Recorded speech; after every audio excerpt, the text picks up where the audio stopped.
안녕하세요. 오늘의 이야기 들려드리겠습니다. 죽기 전에 통장 잔고 전부 인출하신 할아버지. 가족들은 깜짝 놀랐습니다. 병원도 여행지도 아닌 낯선 곳으로 향한 그 발걸음. 도대체 왜였을까요?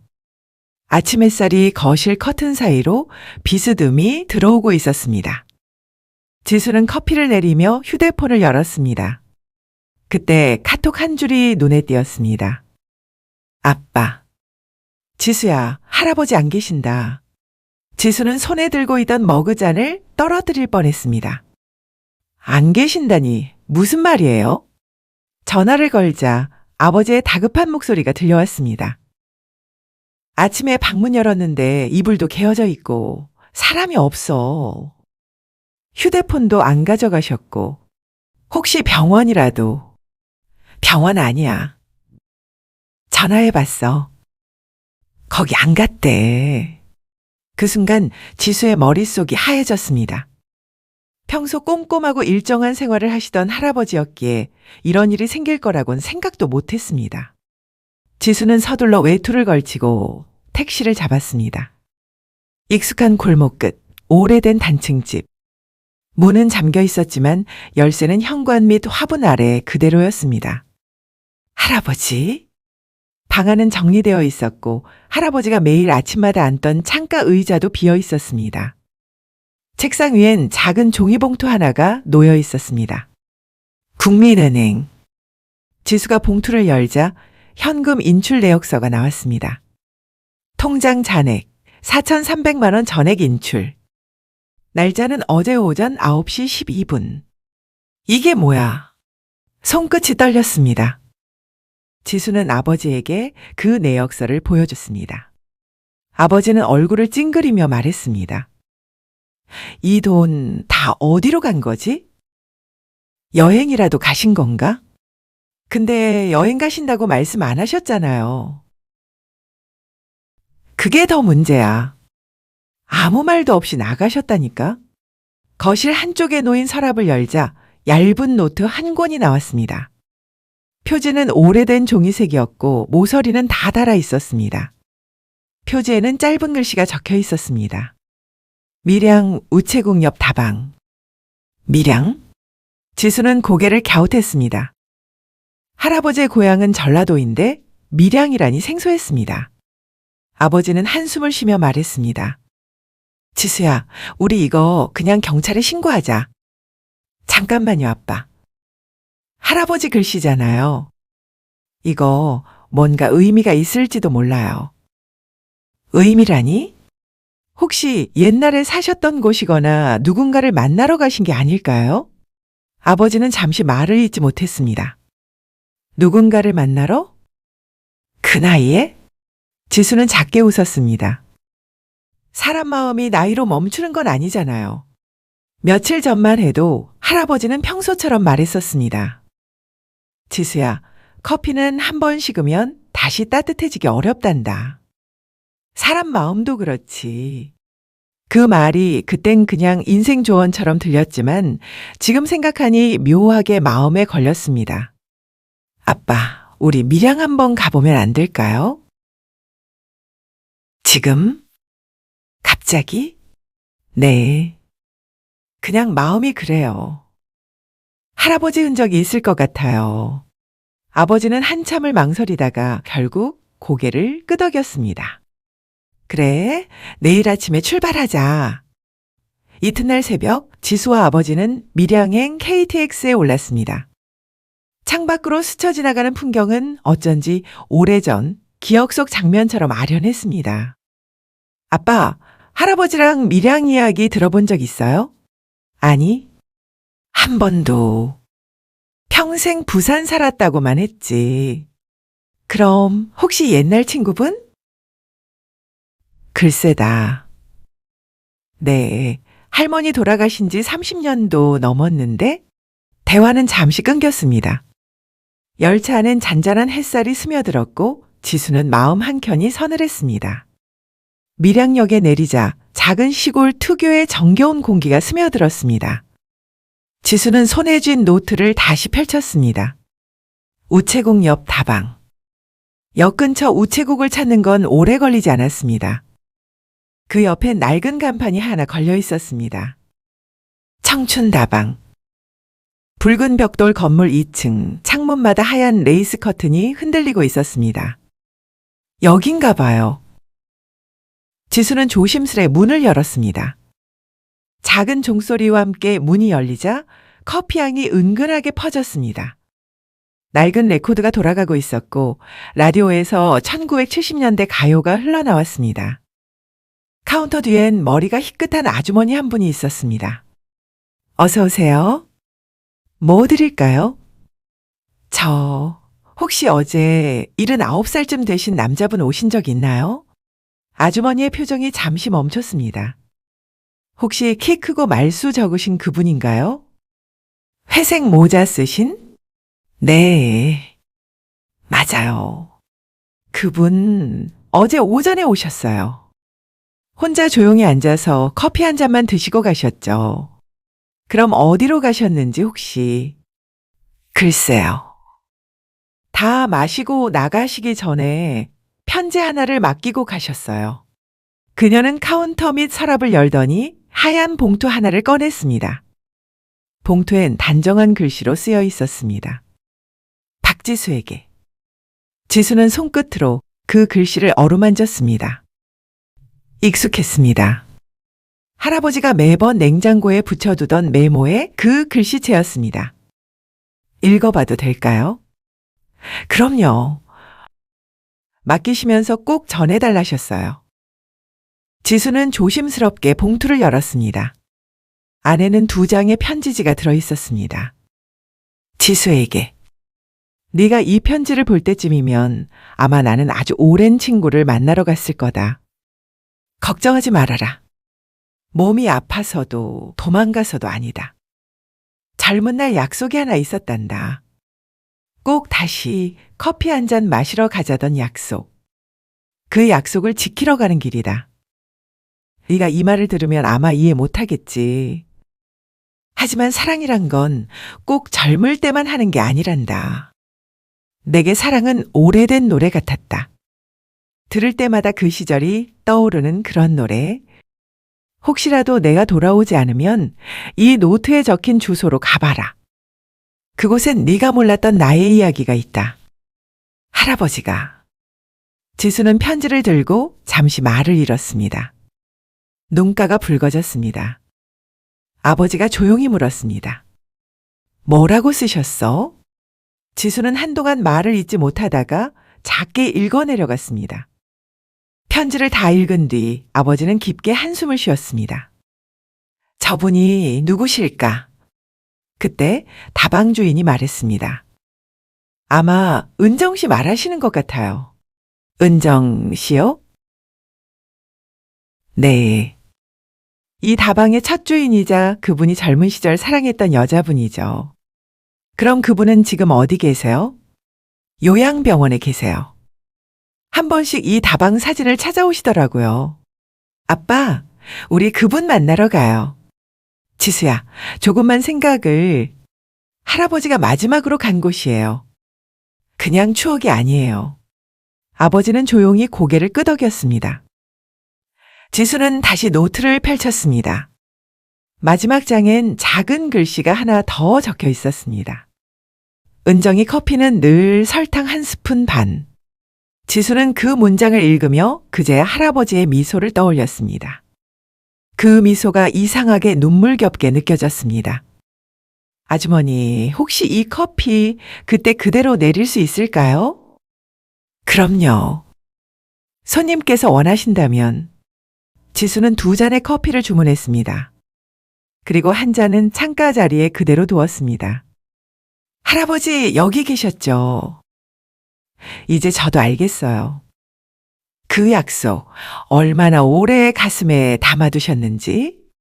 커피 향이 천천히 퍼지며 유리창에 아침 햇살이 부서졌습니다. 지수는 그 커피를 들고 조용히 속삭였습니다. 곧 찾아갈게요, 할아버지. 시간은 1967년의 여름으로 거슬러 올라갑니다. 젊은 용식은 낡은 철도역 플랫폼에 서 있었습니다. 시멘트 냄새와 석탄가루, 뜨거운 바람 속에서 그는 늘 묵묵히 하루를 버텼습니다. 박용식 씨, 오늘도 야간 근무입니다. 예, 소장님. 그는 조용한 사람이었습니다. 말보다 손이 먼저 움직였고 책임감으로 하루를 채우는 사람이었습니다. 그날 밤 긴 근무를 마친 용식은 역 근처의 작은 다방문을 밀었습니다. 낡은 종소리, 커피향, 그리고 그 안에 있던 한 사람. 어서 오세요. 하얀 앞치마를 맨 젊은 여자가 미소를 지었습니다. 그녀의 이름은 은정. 짧은 단발머리가 귀 밑에서 반짝이며 흔들렸습니다. 용식은 괜히 시선을 피하며 말했다. 커피 한 잔 주세요. 블랙으로 드릴까요? 아니요, 설탕 조금만. 조금만이라면 얼마나요? 한 스푼 반.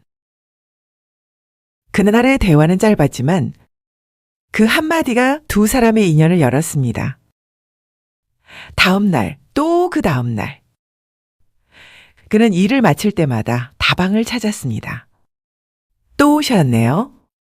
예. 여기 커피가 제일 맛있어서요. 우리 다방 커피는 특별한 게 없는데요. 사람 맛이랄까 그런 게 있어서요. 은정은 잠시 웃음을 참지 못했습니다. 그 맛은 제가 내리는 거니까 제 탓이네요. 좋은 탓이죠. 비가 내리던 날이면 둘은 창가에서 빗줄기를 바라봤습니다. 퇴근길이면 은정이 문을 닫을 때까지 기다렸다가 조용히 함께 골목길을 걸었습니다. 이러다 소문나겠어요. 소문 나도 괜찮아요. 사실이니까요. 참, 그런 말 함부로 하지 말아요. 저는 진심인데요. 그녀는 미소로 대답을 대신했습니다. 세상은 늘 그들에게 다정하지 않았습니다. 둘 다 가진 게 없었고 그 시절엔 가난이 사랑을 누르던 시대였습니다.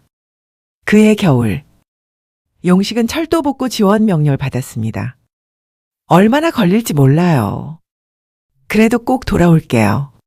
편지 쓸 거죠? 하루도 안 빼먹을게요. 그 말은 약속이자 이별의 시작이었습니다. 몇 달 뒤, 용식은 작업 중 다리가 깔리는 사고를 당했습니다. 긴 치료 끝에 병원에서 퇴원했을 땐 이미 은정은 서울로 올라갔다는 소식뿐이었습니다. 보낸 편지는 돌아왔고 그녀의 흔적은 어디에도 없었습니다. 그날 밤, 용식은 텅 빈 청춘다방 앞에서 오래 서 있었습니다. 문은 닫혀 있었고 커튼 뒤로 희미한 먼지만 떠다녔습니다. 은정 씨, 잘 지내고 있겠죠? 그는 그 자리에 오래 서 있다가 조용히 혼잣말처럼 속삭였습니다. 언젠가 다시 당신 커피 한 잔 마시러 갈게요. 그 한마디는 평생 가슴에 남은 약속이 되었습니다. 시간이 흘러 결혼을 하고 아들이 태어나고 손녀가 자랐습니다. 세월은 모든 걸 바꿨지만 그 다방 이름만큼은 잊히지 않았습니다. 청춘다방. 그곳은 그의 청춘이 남아있던 자리였습니다. 그 약속을 지키기 위해 그는 평생을 일했고 마지막 남은 힘으로 마침내 그곳으로 돌아간 것입니다. 지수와 아버지는 요양병원으로 향했습니다. 은정 할머니가 지낸다는 그곳. 병실 문 앞에서 지수는 숨을 고르며 섰습니다. 여기 맞나요? 네, 3층 끝방이에요. 문을 열자 창가에 작은 꽃무늬 담요를 덮은 여인이 누워 있었습니다. 그 옆엔 커피잔 하나가 놓여 있었죠. 잔에는 아직 미지근한 커피가 반쯤 남아 있었습니다. 간호사가 다가와 말했습니다. 오늘 오전 어떤 어르신 한 분이 다녀가셨어요. 잠깐 이야기 나누고 커피 한 잔 내려드리고 가셨죠? 지수는 숨을 삼켰습니다. 혹시 키 크고 회색 모자 쓰신 분이요? 맞아요. 말씀도 조용하시고 눈빛이 참 따뜻하셨죠. 지수는 그 말을 듣자 한 발짝도 움직일 수 없었습니다. 은정 할머니의 눈꺼풀이 천천히 떨렸습니다. 그리고 아주 희미한 목소리가 흘러나왔습니다. 용식 씨 왔어요? 지수의 눈가가 젖었습니다. 그녀의 말은 너무나 선명했습니다. 할아버지는 정말로 그 약속을 지키러 온 것이었습니다. 그녀의 이름을 마지막으로 부르고 싶었겠죠. 요양병원 직원의 말에 따르면 그는 잠깐의 시간이었지만 그녀의 손을 꼭 잡고 한참 동안 아무 말도 하지 않았다고 했습니다. 그리고 마지막으로 남긴 한마디. 이제 약속 지켰네요. 그날 밤 박용식 할아버지는 병원 근처 여관방에서 조용히 잠들었습니다. 다음 날 아침 지수에게는 전화 한 통이 걸려왔습니다. 따님 되시죠? 어르신께서 편히 가셨습니다. 그 짧은 말에 지수는 핸드폰을 꼭 쥔 채 한참을 울었습니다. 장례식 날 그녀는 검은 상복을 입고 할아버지 곁에 작은 커피잔 하나를 두었습니다. 할아버지, 설탕 한 스푼 반이에요. 이젠 다시 식지 않아요. 눈물이 한 방울 떨어져 커피 위에 닿았습니다. 그 커피는 마치 누군가의 온기를 품은 듯 따뜻하게 김을 올렸습니다. 며칠 뒤 집으로 돌아온 지수는 할아버지의 옷장 속에서 작은 상자를 발견했습니다. 그 안에는 오래된 흑백 사진 한 장과 짧은 쪽지가 들어 있었습니다. 사진 속엔 젊은 시절의 할아버지와 은정 할머니, 청춘다방 앞에서 환하게 웃고 있는 모습이 담겨 있었습니다. 쪽지엔 이렇게 적혀 있었습니다. 사랑은 오래된 커피처럼 식어도 향은 남는다. 지수는 그 문장을 읽으며 참지 못하고 울었습니다. 밤이 깊어갈수록 그 향은 점점 짙어졌습니다. 며칠 뒤 지수는 마음을 다잡았습니다. 아빠, 저 이 다방 자리에 작은 트럭 하나 세우면 어떨까요? 트럭? 네. 커피 트럭이요. 이름은 한 스푼 반. 아버지는 잠시 놀란 듯 하다가 곧 고개를 끄덕였습니다. 그래. 그게 내 할아버지가 원하던 삶일지도 모르지. 그날 밤, 지수는 커피콩을 볶았습니다. 불빛 아래에서 콩이 부서지는 소리. 그건 마치 할아버지의 숨소리 같았습니다. 그녀는 속삭였습니다. 할아버지, 이제 제가 이어갈게요. 당신의 향을 제 커피 속에 담을게요. 트럭 한쪽에는 할아버지의 낡은 주전자가 놓였습니다. 시간의 자국이 선명한 그 손잡이를 잡으며 지수는 미소 지었습니다. 커피는 마음으로 내리는 거야. 그때 들리던 할아버지의 목소리가 지금은 바람처럼 귓가에 머물렀습니다. 그녀는 두 손으로 커피를 내렸습니다. 그리고 천천히 아주 조용히 중얼거렸습니다. 이건 할아버지의 커피예요. 커피 향이 트럭 창문을 넘어 골목 끝까지 흘러갔습니다. 지나는 사람마다 고개를 돌렸습니다. 그 향은 오래된 기억의 냄새였습니다. 새벽 공기가 차가웠습니다. 골목의 먼지가 아직 깨어나지 않은 시간, 지수는 트럭 문을 열었습니다. 철로변에서 주워온 나무 판자에 분필로 간판을 썼습니다. 한 스푼 반. 글씨가 조금 삐뚤었지만 마음은 단단했습니다. 버너에 불을 올리고 손바닥만한 주전자에 물을 데웠습니다. 온도가 오르는 동안 원두를 손바닥에 올려 굴렸습니다. 콩의 표면을 손끝으로 일듯 더듬고 막 갈아낸 분쇄향을 깊게 들이마셨습니다. 할아버지, 오늘 첫날이에요. 트럭 옆에 서 있던 아버지가 말없이 고개를 끄덕였습니다. 모든 첫날은 서툰 법이지. 천천히 해라. 네. 햇살이 조금 올라오자 첫 손님이 다가왔습니다. 등급은 노인이었습니다. 양복 소매가 빗발에 있었고 구두 앞코가 반짝였지만 오래된 광택이었습니다. 설탕. 지수가 먼저 웃었습니다. 한 스푼 반이에요. 노인이 고개를 끄덕였습니다. 그래, 그게 딱 좋지. 잔을 건네니 노인은 잠시 눈을 감았습니다. 향이 참 사람을 천천히 앉히는구먼. 그 말에 지수의 목이 뜨거워졌습니다. 천천히 드세요. 오전이 깊어질수록 사람들은 한 명 더, 또 한 명 더 늘어났습니다. 근처 공원에서 아기를 재우던 엄마가, 담벼락을 칠하던 청년이, 학교 가는 길에 우유를 사러 나온 학생이, 각자 다른 걸음의 속도와 표정을 품고 와서 같은 향기를 마셨습니다. 점심 무렵 우체국 배달원이 헐레벌떡 달려왔습니다. 여기가 한 스푼 반? 네. 밀양 우체국에서 등기 하나 왔어요. 박용식님 명의로. 지수는 숨을 멈춘 채 봉투를 받아들었습니다. 봉투는 누렇게 바랬고 모서리는 닳아 있었습니다. 봉투를 열자 얇은 종이 2장이 나왔습니다. 하나는 낯익은 필체의 쪽지, 하나는 공문 같은 서류였습니다. 지수야, 돈이란 건 오래 쥐고 있자고 있는 게 아니란다. 손에 오래 쥐면 식고 굳는다. 흘려보내야 향이 난다. 남기고 싶은 게 있다면 결국 사람이어야 한다.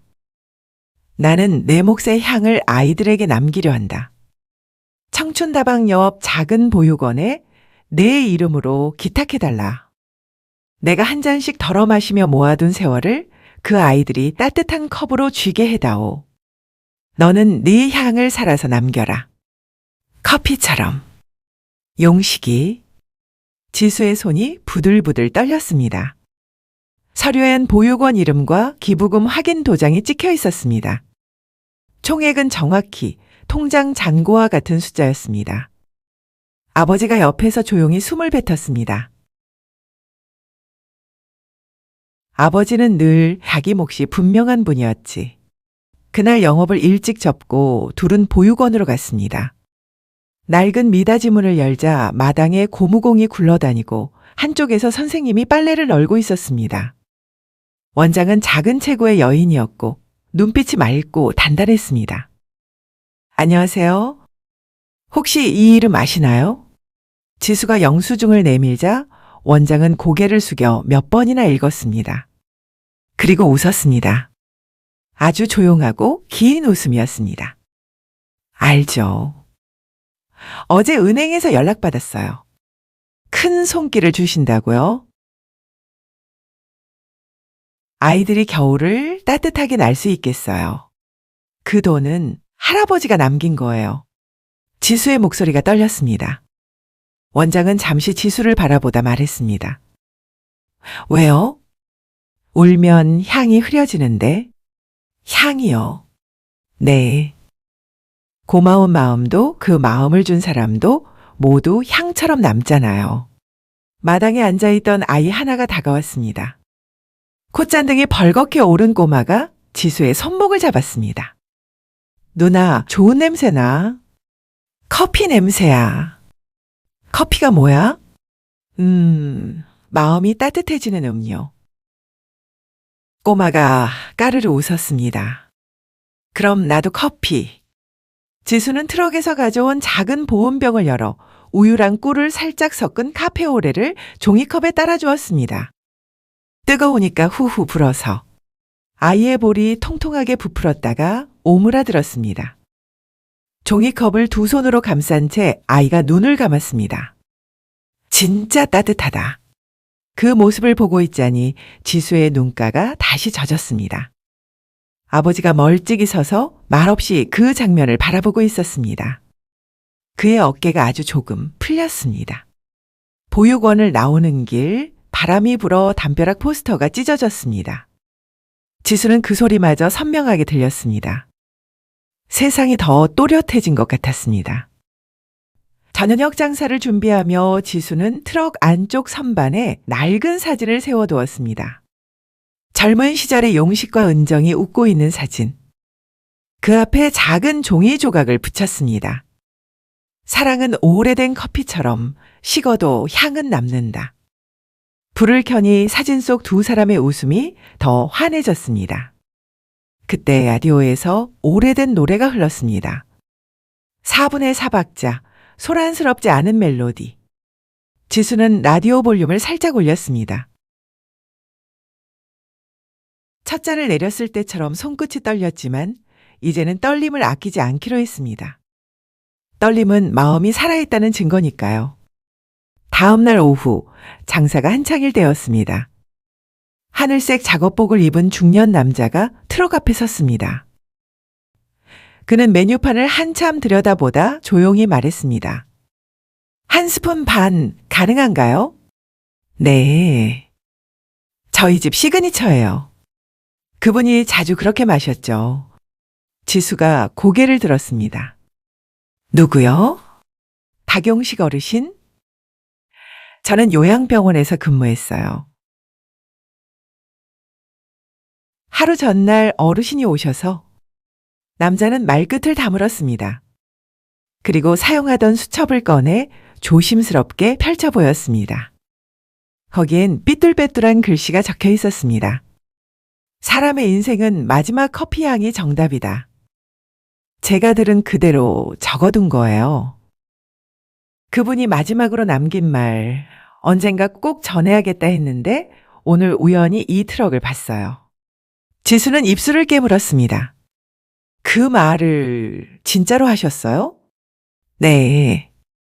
아주 천천히 똑똑히요. 지수는 주전자를 들어 물을 붓고 고운 가루 위로 동그랗게 나선형을 그리며 물을 내렸습니다. 향이 올라오자 남자가 고개를 숙였습니다. 그분이 참 좋아하셨겠네요. 이 향. 네. 이건 할아버지의 향이라서요. 남자는 커피잔을 두 손으로 감싸주었습니다. 뜨겁네요. 천천히 드세요. 급하면 좋은 맛이 도망가요. 남자가 웃었습니다. 좋은 말이네요. 우리 병동에도 전해야겠어요. 그날 해질녘 지수는 요양병원으로 향했습니다. 은정 할머니가 있는 병실은 조용했습니다. 창밖으로 노을이 길게 흘렀습니다. 지수는 문턱에서 한번 숨을 고르고 들어갔습니다. 안녕하세요. 지수예요. 은정의 눈동자가 천천히 움직였습니다. 오래 잠들었다 깨어나는 새처럼 잔잔한 떨림이 있었습니다. 지수는 보온병에서 작은 잔에 커피를 따랐습니다. 설탕 한 스푼 반. 오늘은 제가 내려드릴게요. 은정은 잔을 입술에 댔습니다. 목이 아주 천천히 움직였습니다. 얼마나 오래 그 맛을 기다렸을까요? 한 모금, 두 모금 마이너스 그녀의 눈가가 젖었습니다. 향이 갔네. 쉰 목소리였지만 분명했습니다. 그 사람 오셨었죠. 어제? 네. 오셨어요. 그리고 약속 지켰다고 하셨어요. 은정의 손이 공기 속에서 허공을 더듬었습니다. 지수가 재빨리 손을 내밀었습니다. 두 손이 만났습니다. 따뜻하네. 커피 때문일 거예요. 아니야. 내 손 때문이야. 둘은 한참을 말없이 앉아 있었습니다. 말없이 앉아 있어도 채워지는 것이 있었습니다. 잃어버린 것과 남겨진 것 사이를 커피향이 천천히 메웠습니다. 병실을 나오며 지수는 한 번 더 고개를 숙였습니다. 복도 끝 창에 노을이 핏빛처럼 번졌습니다. 그 빛이 유난히 오래 걸렸습니다. 며칠이 흘렀습니다. 트럭 앞은 이제 작은 줄이 생기는 곳이 됐습니다. 사람들은 각자의 사연을 한 모금씩 나눴습니다. 이별을 견디는 방법을 묻는 이에게는 한 스푼 반을, 새로운 시작 앞에 선 이에게는 조금 더 진한 한 잔을. 어느 저녁 아버지가 트럭 의자에 앉아 있었습니다. 그의 손엔 낡은 공책이 들려 있었습니다. 표지 모서리가 달아 반달처럼 달아 있었습니다. 지수야. 응? 아버지가 참 서툴렀다. 할아버지한테도 너한테도 아빠도 향을 남길 수 있어요. 지금부터. 아버지는 잠시 웃었습니다. 그럼 내 향은 뭐가 좋을까? 조금 쓰지만 오래 가는 향? 너무 솔직한 거 아니냐? 둘은 함께 웃었습니다. 아버지는 컵을 들고 조심스레 한 모금 마셨습니다. 그의 어깨에서 힘이 빠져나갔습니다. 용식이, 당신은 참 다 해냈구먼. 그날 밤 마지막 손님은 젊은 커플이었습니다. 남자는 메뉴판을 보며 장난스럽게 물었습니다. 이 집 왜 이름이 한 스푼 반이에요? 지수는 잠깐 생각하다가 짧게 대답했습니다. 사람이 살아가는데 필요한 달콤함의 분량이에요. 너무 많지 않게, 그렇다고 모자라지도 않게. 여자는 고개를 끄덕였습니다. 그게 참 어렵죠. 딱 알맞게. 그래서 매번 다시 내리게 되죠. 매번 오늘의 마음으로. 마지막 컵을 씻고 트럭불을 내렸습니다. 골목이 조용해졌습니다. 어둠 속에서 작은 빛이 남았습니다. 사진 앞에 티라이트. 지수는 두 손을 모아 인사하듯 사진 앞에 섰습니다. 할아버지, 저 오늘 많이 웃었어요. 당신이 남긴 향으로. 바람이 스쳤습니다. 촛불이 잠깐 흔들리다 다시 반듯해졌습니다. 그 흔들림이 마치 누군가의 손길 같았습니다.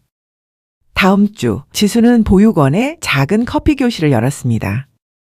아이들 앞에 종이컵을 나란히 놓고 우유와 꿀을 조금씩 나눴습니다.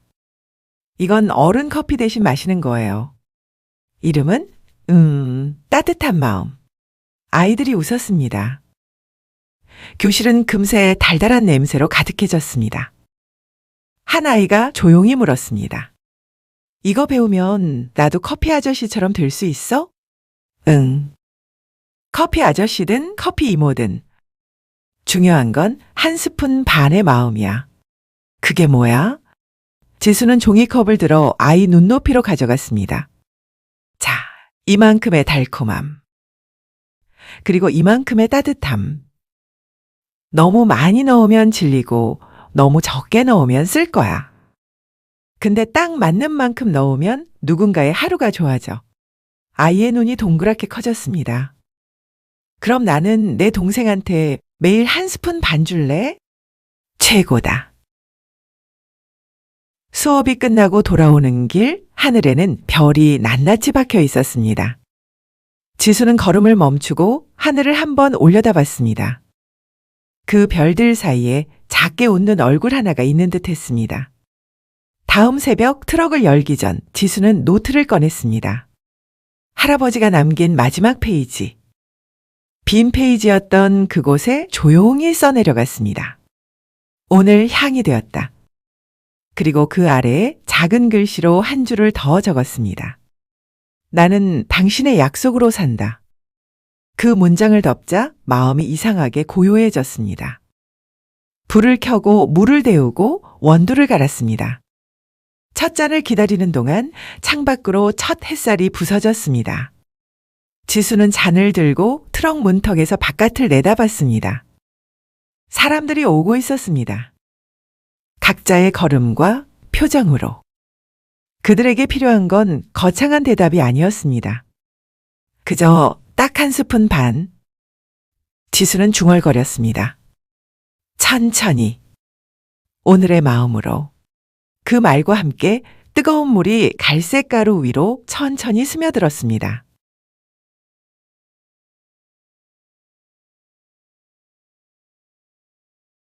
향이 피어오르고 어제와 조금 다른 오늘의 온도를 만들었습니다.